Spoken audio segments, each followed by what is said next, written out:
Now, have you ever wondered why there are so many buttons on your television? Well, in the future, you could find a use for those spare channels because the face of British television looks as though it's set for a very big change. Yesterday, the Prime Minister held a summit with Britain's TV bosses and Melvyn Bragg. And he's here to tell us about what they decided. Good morning. Good morning. Hello. What did they decide and why is there such a need for any more channels? Well, there doesn't seem to be a need for any more channels. People in Britain seem quite content with the television they have. They grumble about it, but they grumble about most things they're content with. The fact is they're arriving. In 2 or 3 years' time, there will be about 15 channels available in this country instead of 4. They're coming in from satellites. For the purchase of a small screen, which is getting cheaper and cheaper by the day, you'll be able to pop it on your roof and get these channels.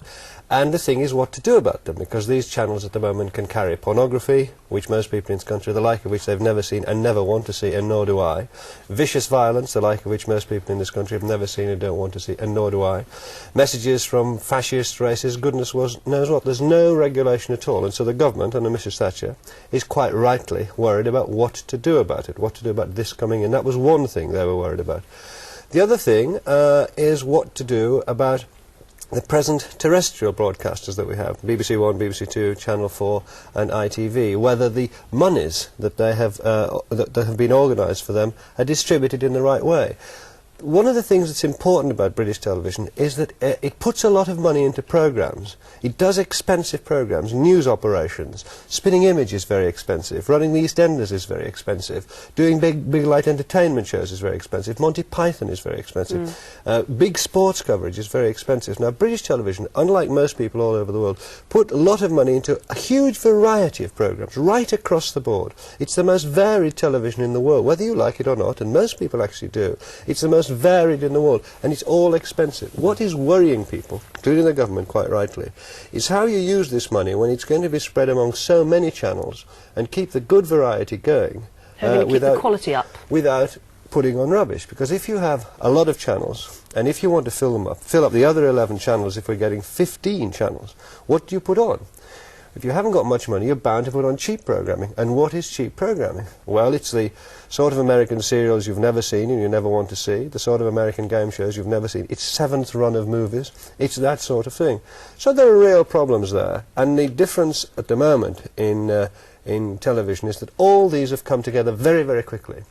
And the government's quite right to spy it, because what's going to happen out there, people watching this programme and programmes all over the country, is that their viewing is going to change much more rapidly. Now, they're quite used to change. In the last few years, they've had TVAM, which is a big new change, which has worked. Channel 4. They've had Channel 4, which is a big new change, which has worked. They're trying daytime, which seems to be working. And they're trying through the night time, which seems to work. In the Thames region, we're having right through the night television That's right. at the moment. But this is an even bigger change, and one of the things the government is worried about, to come to the first point, is that how are they going to control it so that people won't be alarmed and upset, as they clearly are, by some of the stuff they see. The trouble is, if there's anyone controlling it, we're all going to be worried about censorship, and we don't want our television to be heavily censored either, do we? No, this is the balance. I mean, and you've put your finger on it. That is the worry, because on the whole, over the last 30 or 40 years, television in this country has kept pace with the theatre, kept pace with the cinema, kept pace with books being written, kept pace with the best journalism and so on. It's allowed itself to talk in adult terms, and terms that have interested watchers, viewers, because these tough programmes haven't only been watched by, they've been watched by masses of viewers who dip in and out all the time. And so the worry is that if you start censoring, if you start controlling, what you get is Mickey Mouse television, is you only get television which offends nobody, but that often is television that pleases nobody. So it's very, very hard. I mean, I think the government has legitimate worries about the things that are going too far. On the other hand, broadcasters have legitimate fears that if we nobble too much, we won't be able to run at all. So it's quite a difficult one to work out, and I think it's a measure of Mrs Thatcher's concern, and I praise her for this, that she's taking it so seriously as to have a, you described it as a summit meeting. Not only she was there, but Nigel Lawson was there, Douglas Hurd was there. I mean, she brought her top people in to meet the top broadcasters and say, what are we going to do about this? Geoffrey Archer was listening to that. I wonder, Melvyn's rightly, I think, defended British television in many ways over the years, but I wonder what lessons could we learn from America? We blandly say, don't we, that American television is not as good as ours. I wonder if that will remain the truth for much longer, and whether we can learn from them in television. Where I do think you're right, Melvyn, is the importing of American programmes. I do hate automatically getting on a Sunday evening some American programme. And the thought of those game shows coming over here is horrifying. I think American television is lousy. You only have to go abroad to most countries and realise how good British television is, and dare one mention it in this particular context, how very good British radio is. Very high standard, and I don't want endless game shows followed by endless cops and robbers and endless violence, and I think you said endless pornography that can come that we would have no control over, would just come over the air. Any child could see it. But at the same time, I don't want to feel that Mrs. Thatcher's telling me what to watch. I understand that. I understand the censorship problem, and I understand Melvyn says there's a fine line.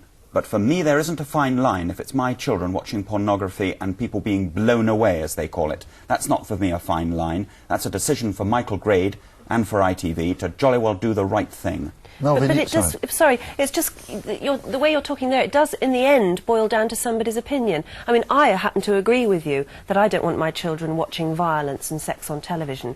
But if you move up the scale a bit more to the slightly nebulous areas, for instance, Sins, Joan Collins' Sins that was shown on television at apparently the wrong time of night, that is almost a borderline case, because in some people's opinion, that may be quite acceptable at 9 o'clock in the evening. I understand that. But if there has to be a balance, if you ask the people of this country what they thought about most of those programmes, I think you'd find 70–80% voting against them. Of course there's a fine line, but I'd rather go over that fine line in the safety of children for the future than I would say we're a wonderful society, we allow everything, and isn't it sad the murder rate has gone up? Isn't it sad the rape's gone up? Isn't it sad drugs have gone up? That's Geoffrey, with respect, you can't blame television for murder rate going up. There's no correlation proof. For rape rate going up, there's no correlation proof. For violence in the streets, there's no correlation proof. I think it muddies the argument for us to accept that television is the cause of these things. But why not accept that television might be to blame? But just a second, Anne, I'm trying to make a point. I don't accept it because the research doesn't accept it. There's been a heavy amount of research done, and it's very, very finely balanced. Let us take the Hungerford instance for it. The reason why that man went on the rampage is because he was a sick man, or by any definition insane. He was allowed by the laws of this country to buy a submachine gun and a hand grenade, and he went out on the rampage. There's no evidence that he even watched television, and yet television turns out and seems to accept the blame for him. I just think it's a wrong analysis. I think it's unfair to television, but apart from anything else, it just isn't so. There's a worry about television, the impact that television has on people. But let's be fair about it. The biggest ever study done about television and violence, which involved thousands and thousands of people, and you know how accurate these polls can be. You know from politics, we all know. Thousands of people proved that when violent children, very violent children, watched violent programs, they were violent afterwards. And when non-violent children watched violent programs, they were non-violent afterwards. The burden of proof is not established in any way. It's a concern and it's a worry. But I think if we once start just glibly accepting that we're responsible for this, we mustn't take too much on ourselves. I mean, I think we reflect more than we effect. Neither should we shrug off what could be a very deep responsibility. I don't think I'm shrugging it off at all. I'm trying to put it in perspective. I'm trying to say it doesn't do television or the community any good. You see, it's much more complicated than that. Over the last 10 years, violence on television by any measurable standards has decreased, and yet violence on the streets has increased. Now, what do you say about that? Those are two. We created a violent society 10 years ago because of the things we were showing on television. Well, you could say that. If you think that television creates violence, then you've got an easy solution to violence in this country. Take violence off television for 2 years and see if the country changes. Yeah, no, you're oversimplifying the argument. Nobody's saying that only television. Let me tell you something else. Mainstream. I think that's a good idea. Actually, I think that's a good idea. Well, I haven't heard that put forward before. Take it off for 2 years. I'd be willing to have a look at and see if there's any difference in 2 years' time. Then who decides what's violence? I mean, that's we're back to the original argument. Who decides what's violence? Do you take sport off, for instance? I think it's useful in these arguments to take notice of evidence, and I've produced a lot that hasn't been answered. For instance, the most bland television that we know of is mainstream American television. It is also the most violent society. What do you make of the statistics I've been putting up? They're not meaningless. A lot of people have spent their lives trying to work this out, and the burden is that television may have a small effect on violence in society. It may well. But it doesn't have as big an effect as selling guns, as people being mentally ill, as people feeling violent for all sorts of other reasons. It isn't that big an effect. It may have a small effect, which is worth worrying about, which we all do. We have the 9 o'clock watershed, which is worth getting to people if they don't observe it, which they were got at when they didn't observe it in sins and so on. Absolutely, it is worth having more investigations. But we can't take on ourselves the fact that we're responsible for all this. We may be responsible for part of it. True. Let's find out what that part is and correct it. Fine. Right, now we've got to leave it there because we're running out of time, unfortunately, at the moment. It's a fascinating argument. I do hope you let us know your views, because you are, after all, other people watching it at the moment. Don't get too heated about it, though. Yes, just watch it. We'll be back with our guests, Geoffrey Archer and Melvyn Bragg, in a moment. We'll take a short break.